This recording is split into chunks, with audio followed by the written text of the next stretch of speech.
For the record, I want to emphasize. I want to say that this is the year 2024. The reason I'm saying this is because it is rumoured that we are going to lose second citizenship. That's going to affect almost everybody.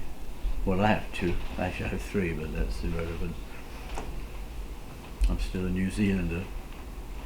Anyway, I'm mentioning this because if they take away you're not allowed to have second citizenship. In other words, you know, American, US citizen, you can't have Russian, you can't have it British, etc. It's not there, it's rumoured. So I don't know who's thinking about this. But it should not affect us because our citizenship is in heaven, as the Holy Apostle Paul says. That's where we belong. We don't belong here. I don't know why we're here, it's God's plan, but I don't know, but we're not meant to be here forever. This is because of the result of sin, the sin of Adam, and we're all tainted by it, except the Mother of God. She was pure, so she's a good example of a citizen of heaven. That's what we are, although we're not practically very good ones, but we are nevertheless citizens of heaven.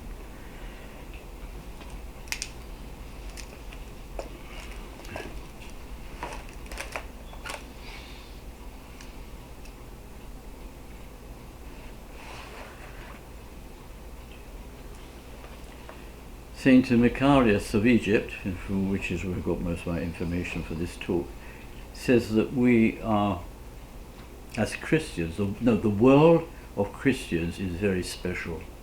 It's not the same as ordinary people. People who don't believe, and not Christian, I'm going to say Orthodox in particular, is very special. It's very special. Does that make us better than anybody else? Not necessarily. It should do, but it doesn't. We have to work on that. Which leads to we should not be shackled, imprisoned by worldly interests. Well, that's a difficult one. Living in the world, how do we, but this is how we should be. Now, I was thinking about a couple of monasteries. I mean, I'm not allowed to judge, so I'm not judging, because I won't say who they are. But they were more concerned with their reputation, more concerned about how people saw them and what they thought of them. And I thought that was a pity, because it downplayed the fact that we are not of this world. Yeah, we're weird, we're strange, but we're meant to be, because we don't belong here.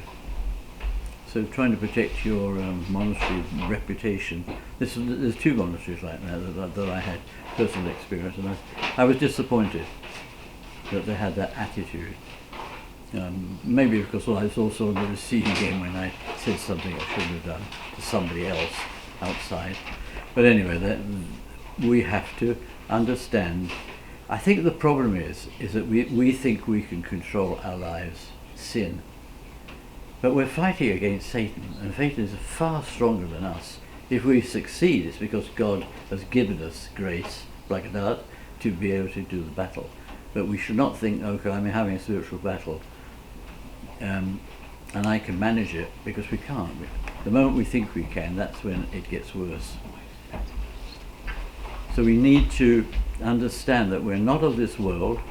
We're here because God has placed us here, but it's not where we belong. But we have to try and transfigure the world and make it holy. We have to become holy to make the world and people around us, friends who are not even Christian or don't believe, to be holy. It was interesting that Mahatma Gandhi, you know who that was. Somebody asked him. He said, well, "Why don't your teachings are Christian? Why don't you become a Christian?" He said, "I wanted to become a Christian because I could never find one." Judgment, yeah. How do we appear to other people? We believe, yes, we believe we're Orthodox Christians and we believe in God and things, but our life doesn't show it, because we're worried about something. Am I going to, lose your job? It's in God's hands. We are not of this world, and we have to, without talking to people about it, we have to behave like it, and then people see, oh, there's a Christian, or somebody they see and they say they're a Christian, but it doesn't seem like Christianity to me. I'm sure you've all had that experience, and maybe, hope you're not guilty of it, but I think most of us are. How would Christ behave in a situation? We're followers of Christ, we're Christians, so we should behave according to the Lord Jesus Christ. How would he deal with it? But we're afraid of losing things. Now, things to do with pride. We don't want to give things up. I mean, that is, the first thing of the monastic life is actually to give up your own will. That's terrible. And then you depend on somebody else. Well, I don't know about you, but I was brought up to be very self-sufficient, which is not good spiritually. It's not good spiritually. But that's the way it is. So, have I adapted to the world? Well, I have in many ways, yes. Another example, actually, of not being a Christian is judging others. This is our biggest problem. We judge people. And it starts off very quietly, I would say, secretly. We see somebody doing something we don't approve. We say to something, I don't think they should be doing that. The moment you say that, you're passing the judgment. You're putting yourself in the place of a judge. And we think, in our minds, we think, well, perhaps I shouldn't say, like Abdul said tonight about 2 monasteries, you don't know which ones they are. That's a judgment. God forgive me, but I needed to say it because that's part of the talk. We have to not worry about reputation. We should not be worrying about what people think of us, except that they should see us as Christians. That's what Christians are. That's a Christian. Not the other way around, saying, well, they're meant to be Christians, but it doesn't seem like it to me. We all know that, and I think we're all guilty of that in many ways. So in our thoughts, we want to judge somebody, and then we say, well, we can't do that because we're not meant to judge. So we modify our thoughts. It's very subtle. We get around it by modifying what we think. Should I say something about this? Well, I think I should because it's my duty. Now, for a priest, it is a duty sometimes to have to report things. Well, actually, people report to me, but what I'm saying, I say to people in church, do not correct people. Absolutely not allowed. Don't correct. If you are disturbed by somebody, tell me, and I will talk to them afterwards. I'm thinking of, actually, Metropolitan Filaret comes to mind, or Bokor. He would never correct anybody in church. And he had a lot of boy servers and making mistakes, and he would not say anything until after the service. Then he would call them to one side and say, by the way, you shouldn't be doing that. That's the way to behave. Don't correct others. I don't know whether you're familiar with the babushki, oprichniki, the secret, not secret police, but babushki are waiting to make sure your skirt's the right length if you're a lady. Do you have nicotine on your hands because you smoke too much? And they're watching and to see how you behave. This is not on. When we started our parish, I said there's no corrections. If you're worried about what somebody's doing or you don't like it, tell me and I can talk to them.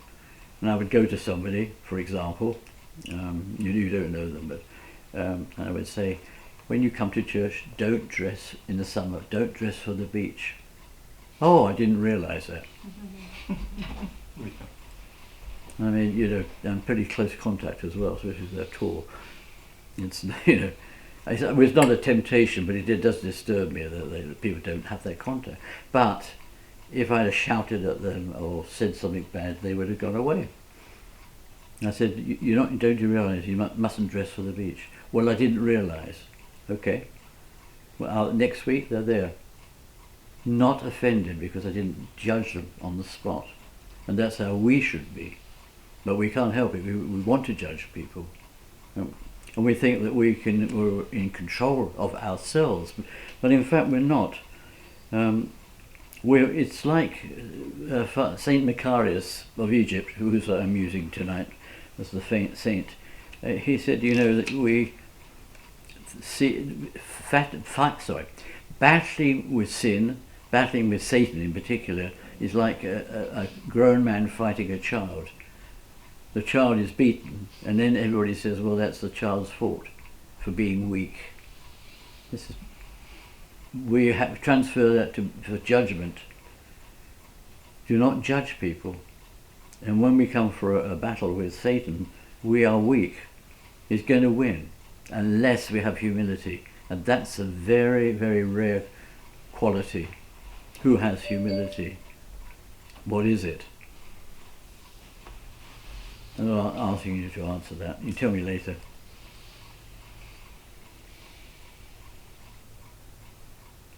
So we begin by not judging.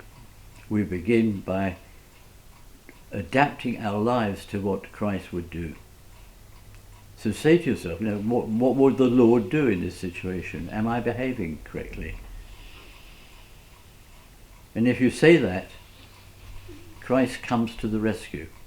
He will inspire us what to say, how to say it, if it's necessary. So being orthodox is not a label, it's a way of life, as you know. It's not a philosophy, it's a relationship with Christ, a relationship with a personal God. It's not based on belief, dogma. We need these. I'm not saying we shouldn't have them, of course we should, but it's not the foundation.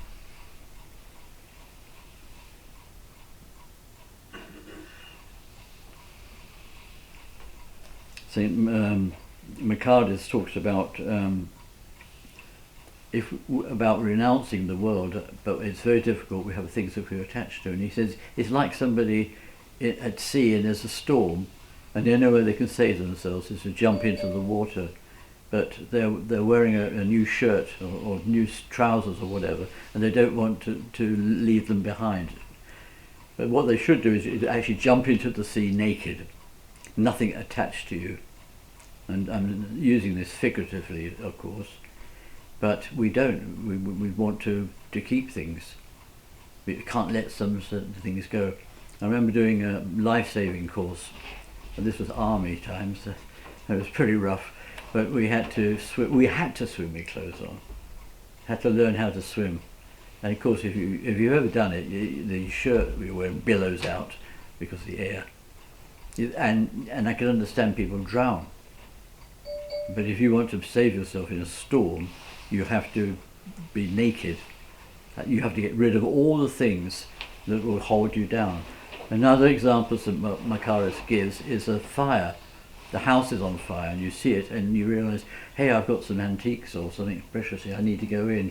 You go into the house and you get caught and you die in the flames. You have to let these things go. I knew somebody that collected antiques, and when I said, you seem to have a lot of them, I wasn't judging, I was interested. They said, oh well, my mother would like this, that's what she would like me to do, is to have antiques. Okay. He could not take them with him when he died. I knew who inherited them. Probably ended up in an auction somewhere. In other words, nothing in here, this for me in here belongs to me. It doesn't belong to me. I don't want it attached to me, thank you. I want to be free, so that I can go to heaven without anything attached to it.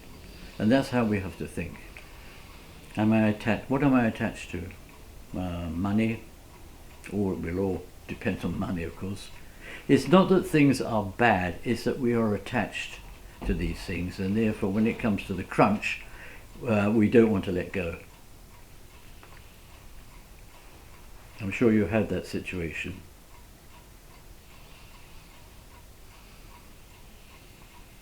And St. Macarius says that we have to, the moment we want to be Christ-like in our lives, we will suffer tribulation.